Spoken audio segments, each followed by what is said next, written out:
Hyderabad drugs కేసులో A1గా ఉన్న AR constable Gunasekhar పరారీలో ఉన్నారు. నిందితులు గుణశేఖర్, సురేంద్ర ఇద్దరు కలిసి డ్రగ్స్ సప్లై చేశారు. మరిద్దరు స్నేహితులని తెలిపారు బాలానగర్ డీసీపీ కోటిరెడ్డి. 7 సభ్యులున్న డ్రగ్స్ ముఠాలో ఇప్పటికే 5 నిందితులను అరెస్ట్ చేసినట్లు తెలిపారు. ₹1 కోటి విలువైన డ్రగ్స్ ను స్వాధీనం చేసుకున్నట్లు తెలిపారు. నిందితుల్లో 4 సురేంద్ర టీంలా తయారు చేశారని అన్నారు.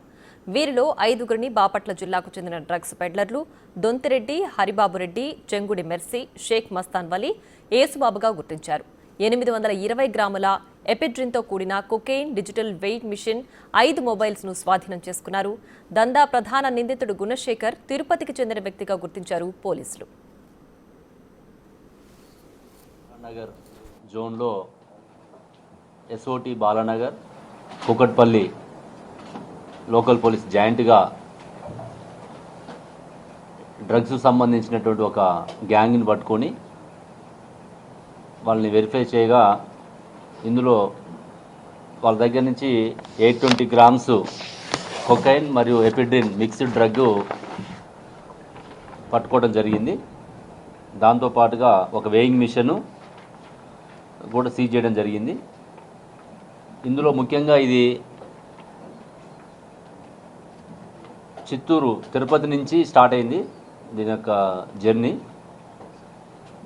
తిరుపతిలో ఒక ఏఆర్ కానిస్టేబుల్గా పనిచేస్తున్నటువంటి గుణశేఖర్ అనే వ్యక్తి గత కొంతకాలంగా ఈ డ్రగ్స్ సంబంధించినటువంటి మెటీరియల్ సప్లై చేసేటువంటి క్రమంలో ఇందులో A2గా ఉన్నటువంటి ఉన్నం సురేంద్రకి ఇవ్వటం జరుగుతుంది.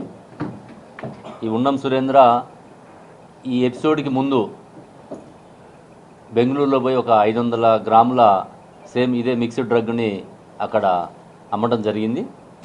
దాని తర్వాత సెకండ్ ట్రాన్సాక్షన్లో ఇక్కడ మన హైదరాబాద్కి తీసుకురావడానికి వీళ్ళు ఒక గ్యాంగ్ ఏర్పడి మొత్తం వీళ్ళు 6.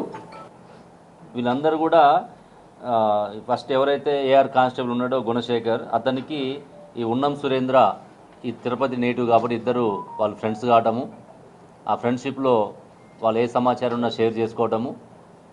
AR constable already previous history తోటి ఒక విషయంలో సక్సెస్ అయింది కాబట్టి రెండో దాంట్లో కూడా ఇది చేయాలని చెప్పేసి ఆ కానిస్టేబుల్ ప్లాన్ చేయటము.